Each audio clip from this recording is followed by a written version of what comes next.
Hi friends, welcome back to Ramya ಅದರ್ ಸ್ಟೆಂಡ್ಸ್. ಇವತ್ತಿನ ರೆಸಿಪಿ ಸ್ಯಾಂಡ್ವಿಚ್.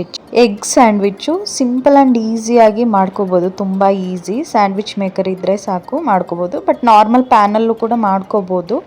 ಸ್ವಲ್ಪ ಕಡಿಮೆ ರೋಸ್ಟ್ ಆಗುತ್ತೆ. ಬ್ರೆಡ್ಡು ರೋಸ್ಟ್ ಆಗದೇ ಕೊಟ್ಟರೆ ಮಕ್ಕಳಿಗೆ ಡೈಜೆಸ್ಟ್ ಆಗೋದಿಲ್ಲ ಅಲ್ವಾ.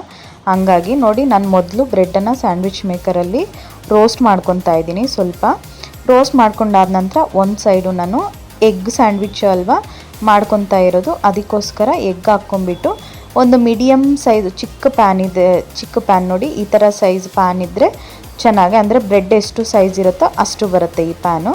ಇದರಲ್ಲಿ ಸ್ವಲ್ಪ ಈರುಳ್ಳಿ, ಚಿಕ್ಕದಾಗಿ ಕಟ್ ಮಾಡ್ಕೊಂಡಿರೋ ಈರುಳ್ಳಿ, ಸ್ವಲ್ಪ ಖಾರದ ಪುಡಿ, ಉಪ್ಪು ಹಾಕ್ಕೊಂಬಿಟ್ಟು ಆಮ್ಲೆಟ್, ಒಂದು ಎಗ್ಗನ್ನು ಹಾಕ್ಕೊಂಬಿಟ್ಟು ಆಮ್ಲೆಟ್ ಟೈಪ್ ಹಾಕ್ಕೊಂಡು ಮೇಲೆಗಡೆ ಸ್ವಲ್ಪ ಕೊತ್ತಂಬರಿ ಸೊಪ್ಪನ್ನು ಹಾಕ್ಕೊಂಬಿಟ್ಟು ಆಮ್ಲೆಟ್ ಥರ ಹಾಕ್ಕೊಬೇಕು. ನೋಡಿ, ಒಂದು ಸೈಡು ಬ್ರೆಡ್ಡನ್ನು ಮೊದಲೇ ರೋಸ್ಟ್ ಮಾಡ್ಕೊಂಡಿದ್ದೀನಿ. ನಾರ್ಮಲಿ ಹಂಗೆ ಕೂಡ ಮಾಡ್ಕೋಬೋದು, ಕ್ರಂಚಿ ಇರೋದಿಲ್ಲ. ನಮಗೆ ಸ್ವಲ್ಪ ಕ್ರಂಚಿ ಬೇಕು ಅಂತಂದರೆ ಮೊದಲೇ ರೋಸ್ಟ್ ಮಾಡ್ಕೋಬೇಕಾಗುತ್ತೆ. ನೋಡಿ, ಈ ಥರ ಐಟಮ್ಸ್ ಏನಾದರೂ ಮಾಡ್ತಿದ್ದೀವಿ ಅಂತಂದರೆ ಮಕ್ಕಳಿಗೆ ಫುಲ್ ಎಕ್ಸೈಟ್ಮೆಂಟು ಅಲ್ವಾ. ನನ್ನ ಮಗಳಂತೂ ಸ್ಯಾಂಡ್ವಿಚ್ಚು ಈ ಥರ ಏನಾದರೂ ಮಾಡ್ತಿದ್ದೀನಿ ಅಂತ ಅಂದರೆ ಬಂದು ಅಲ್ಲೇ ನೋಡ್ತಾನೇ ಇರ್ತಾಳೆ, ಯಾವಾಗಾಗುತ್ತಾ ಅಂತ. ಸೊ ಹೆಲ್ತಿ ಕೂಡ ಹೌದು, ಮನೆಯಲ್ಲೇ ಮಾಡಿಕೊಟ್ರೆ ಏನಪ್ಪ ಅಂದರೆ ಹೆಲ್ತಿ. ಹಂಗಾಗಿ ಮನೆಯಲ್ಲೇ ಮಾಡಿಕೊಡಿ, ಸಿಂಪಲ್ ಆ್ಯಂಡ್ ಈಸಿಯಾಗಿ ಮಾಡ್ಬೋದು. ನಾನೀಗ ಆ ಆಮ್ಲೆಟನ್ನು ಬ್ರೆಡ್ ಮೇಲೆ ಇಟ್ಬಿಟ್ಟು ಈ ಥರ ಸ್ವಲ್ಪ ಟೊಮೆಟೊ ಸಾಸ್ನ ಹಾಕ್ಕೊತಾ ಇದ್ದೀನಿ. ನೋಡಿ, ಒಂದು ಸ್ವಲ್ಪ ಹಾಕ್ಕೊಳ್ಳಿ, ರುಚಿಗೆ ಎಷ್ಟು ಬೇಕೋ ಅಷ್ಟು. ಸೊ ಎಕ್ಸ್ಟ್ರಾ ಕೂಡ ನಂಚ್ಕೊತೀವಿ ಅಂತಂದರೆ ಸ್ವಲ್ಪ ಕಡಿಮೆ ಹಾಕ್ಕೊಳ್ಳಿ. ಅದಾದ ನಂತರ ಅದ್ರ ಮೇಲೆಗಡೆ ಸ್ವಲ್ಪ ಕೊತ್ತಂಬರಿ ಸೊಪ್ಪನ್ನು ಹಾಕ್ಕೊಂಬಿಟ್ಟು, ಅದಾದ ನಂತರ ನಮಗೆ ಟೊಮೆಟೊನ ಈ ಥರ ರೌಂಡ್ ಶೇಪಲ್ಲಿ ಕಟ್ ಮಾಡ್ಕೊಂಬಿಟ್ಟು ಟೊಮೆಟೊ ಇಟ್ಟಿದ್ದೀನಿ. ನೋಡಿ, ಕ್ಯಾಪ್ಸಿಕಮ್ ಬೇಕು, ಈರುಳ್ಳಿನೂ ಬೇಕು ಅಂತಂದರೆ ಇಟ್ಕೊಬೋದು.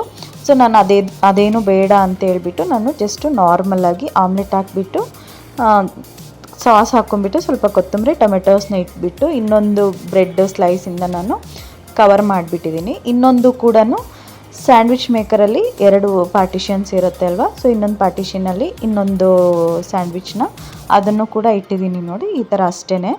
ಸೊ ಇದನ್ನು ಕ್ಲೋಸ್ ಮಾಡಿಬಿಟ್ಟು ಈಗ ನಮಗೆ ಗ್ರೀನ್ ಲೈಟ್ ಆನ್ ಆಗುತ್ತೆ ಅಲ್ವಾ, ಫಸ್ಟು ಆನ್ ಮಾಡಿದಾಗ ರೆಡ್ ಲೈಟ್ ಬರೋವರೆಗೂ ಕೂಡ ಆನ್ ಮಾಡ್ಕೊಬೇಕು. ನೋಡಿ, ಈಗ ರೆಡಿ ಆಗಿದೆ, ರೆಡ್ ಲೈಟ್ ಬಂತು ಅಲ್ವಾ, ರೆಡಿ ಆಯಿತು ಸ್ಯಾಂಡ್ವಿಚ್ಚು.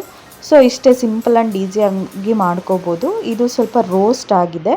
ರೋಸ್ಟ್ ಬೇಡ ಅಂತಂದರೆ ನೀವು ಬ್ರೆಡ್ಡನ್ನು ಡೈರೆಕ್ಟಾಗಿ ಇಟ್ಕೊಬೇಡಿ ಸ್ಯಾಂಡ್ವಿಚ್ ಮೇಕರಲ್ಲಿ, ಮೊದಲೇ ರೋಸ್ಟ್ ಮಾಡ್ಕೋಬೇಡಿ. ನೋಡಿದ್ರಿ ಅಲ್ವಾ ಫ್ರೆಂಡ್ಸ್, ಈ ರೆಸಿಪಿ ನಿಮಗೆ ಇಷ್ಟ ಆದರೆ ಲೈಕ್ ಮಾಡಿ, ಶೇರ್ ಮಾಡಿ.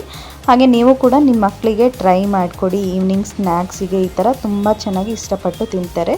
ರೆಸಿಪಿ ಇಷ್ಟ ಆದರೆ ಲೈಕ್ ಮಾಡಿ, ಶೇರ್ ಮಾಡಿ, ಹಾಗೆ ಸಬ್ಸ್ಕ್ರೈಬ್ ಮಾಡ್ಕೊಳ್ಳಿ.